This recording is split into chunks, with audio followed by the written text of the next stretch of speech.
So anyway, since the last time we played, I've actually messed around with this guy a little bit. I changed my pants. I got a second copy of Soul Spear, because that's one of my best spells, and I've messed around testing out a lot of the other spells. And, a lot of them, like, are okay.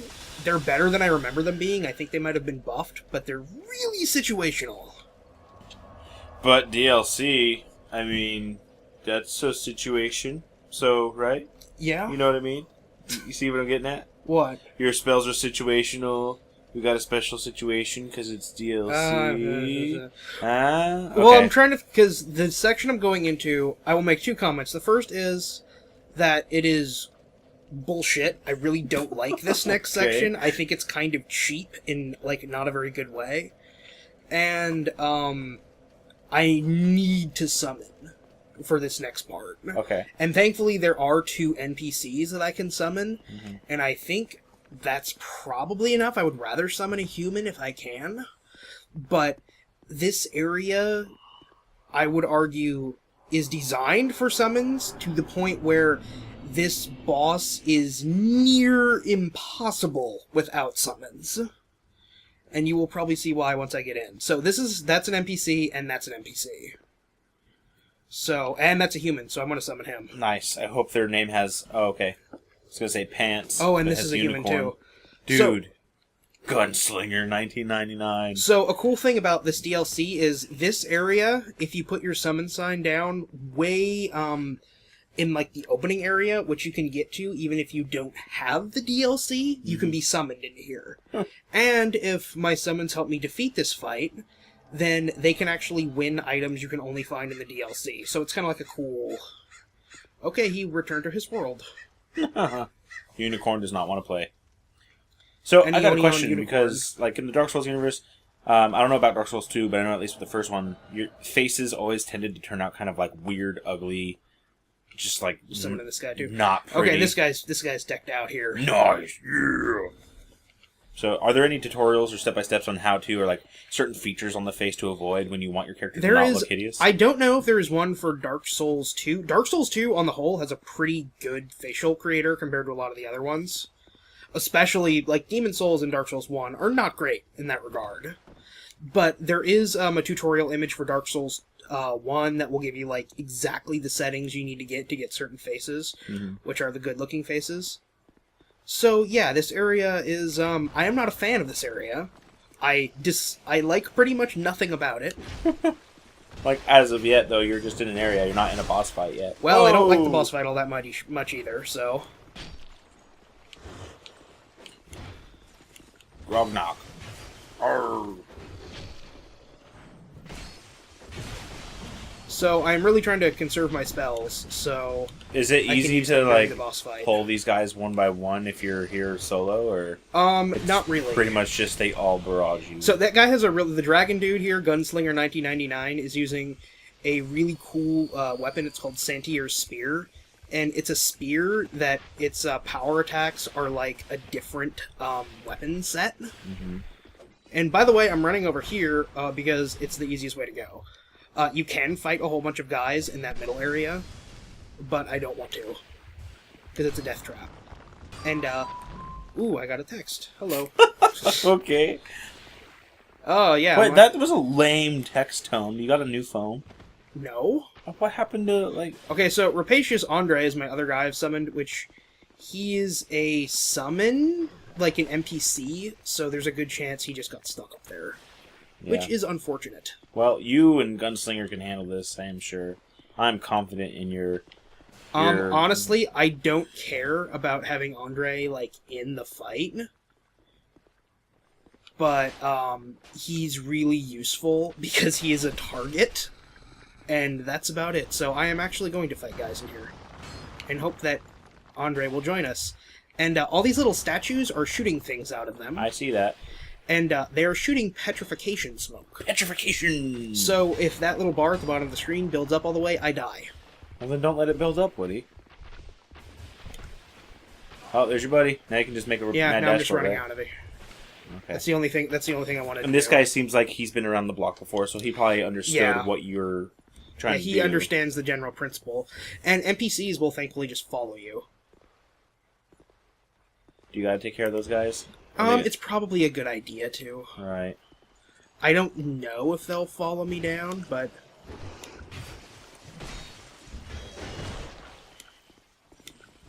Careful, Woody.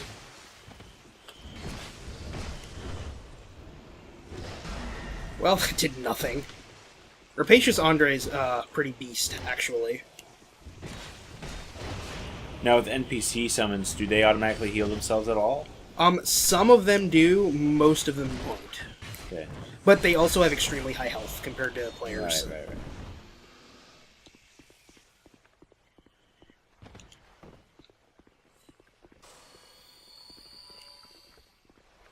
It's a pretty large area. Are you really? Oh no, I'm actually almost done. I'm actually almost to the boss fight. And that's because you took the shortcut. Well, no, actually, just this area in general is really short. Okay. Like, these 3 rooms are this entire area, save for the boss fight. Okay. So you're getting another crown, right? No, I got the 1 crown. Okay.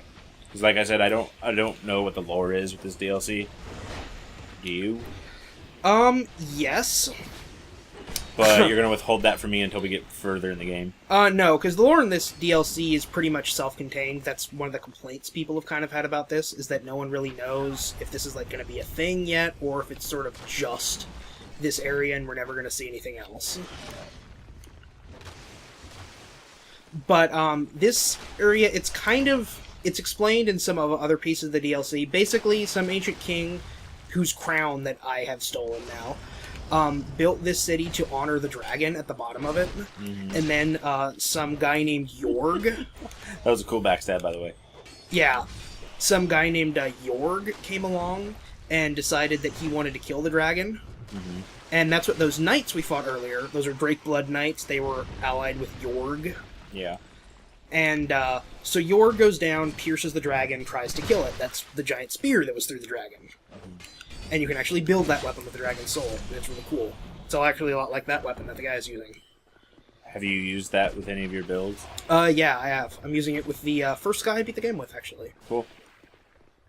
So, by the way, these guys are really annoying to fight, because I don't really have a bow with this character. Oh, why do I have that shield equipped? So, like, I can't damage them easily. So anyway, Jorg pierced the dragon released poison, and killed the whole city. Wow, that's a lot of poison. So, it's time to enter this area. This is the boss fight. I'm getting pumped up. And Andre is just like... And immediately when I get in here, you will see why I wanted to have summons. Okay, 3 at once. You have Havel. Pretty much, yep, it's Havel. Have there been any complaints about people, or from other players, saying, like, they've recycled some of their... Me? Okay. That's actually one of my big complaints about this DLC. And this boss fight is terrible. I like nothing about this fight other than the setup for it. It seems like a big enough arena, though. Well, the problem is, these guys basically lack poise, so they're really hard to stun in any way.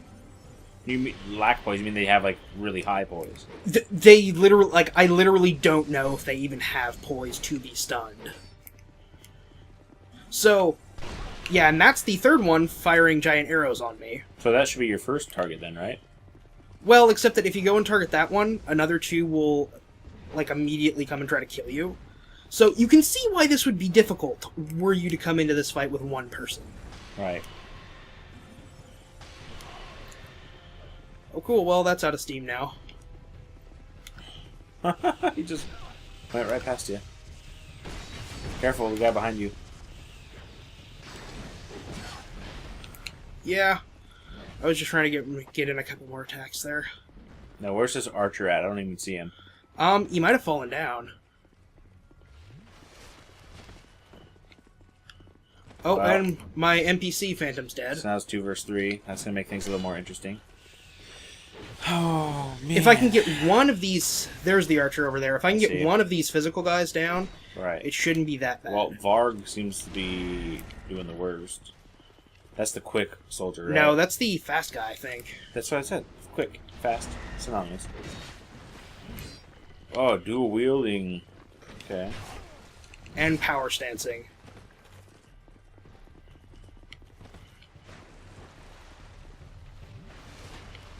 So, like, I can run away really easy, but that's not, like, an effective strategy. Right. But the cool thing is, these guys are humanoids, so you can backstab. You can.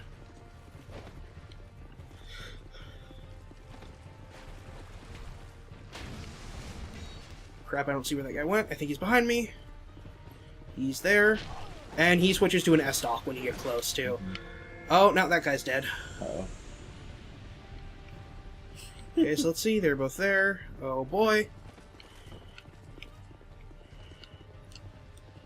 Because it's kind of like, if I could get one down, it becomes immensely easier. Right. But it's just so hard to fight all of them at once. Just like, it's probably going to be once every 30 seconds or more, you'd actually even have an opportunity to try to hit one. Although I do have to praise myself for that sweet little jump thing I just did there. That was pretty cool. I missed it. And of course, they're going to be super resistant to magic, because, like, everything has to be resistant to magic now.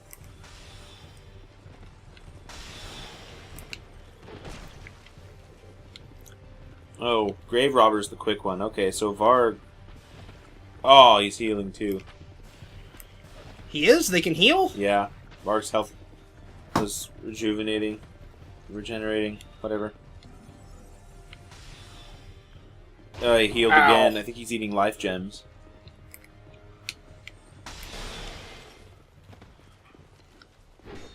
Oh. So it's like you can kind of be sneaky and run around these platforms a bit. Yeah. But it's just not enough. I think your best bet would be try to do a backstab, because then you're immune during that whole animation. No, you're not immune in this game, actually. What? Yeah, you're not immune in Dark Souls 2. Well, that just threw my idea out the window. Look out! There's Havel! Ah, crap. So, as you can see, fairly challenging. I know I've said this before in another video, but there's so few and far between the comments that I repeat that I think will be okay. I fought Havel again on my playthrough on my Xbox of Dark Souls 1. Yeah. And I killed Havel on my second try. Very impressive. And I actually got him into a backstab lock. So I was very pleased with myself. Because see, what makes... Oh, there we go. I'm dead. Because what makes them so hard to fight is that you can't stun them. Mm-hmm. Like, they just keep coming. Because even if you were fighting all three of them and you could, like, stun lock them a bit more... Yeah. You'd have more of a chance. So I am of the opinion that this fight is basically complete bullshit, and I am not the only one, too. Oh, let's try this again. Like the Souls series? Well, we have a lot of Souls-related content here on Video Attack. We have an ongoing crit play for Dark Souls 2, which is basically like a really, really long review discussing the positives and negatives of Dark Souls 2 along with Kai. We've also got a full Let's Play for the original Dark Souls, where Chicho goes into the game blind and uses my advice to get through the game. As a result of that, we've got plenty of death montages of every single death that Chicho had to suffer throughout the game.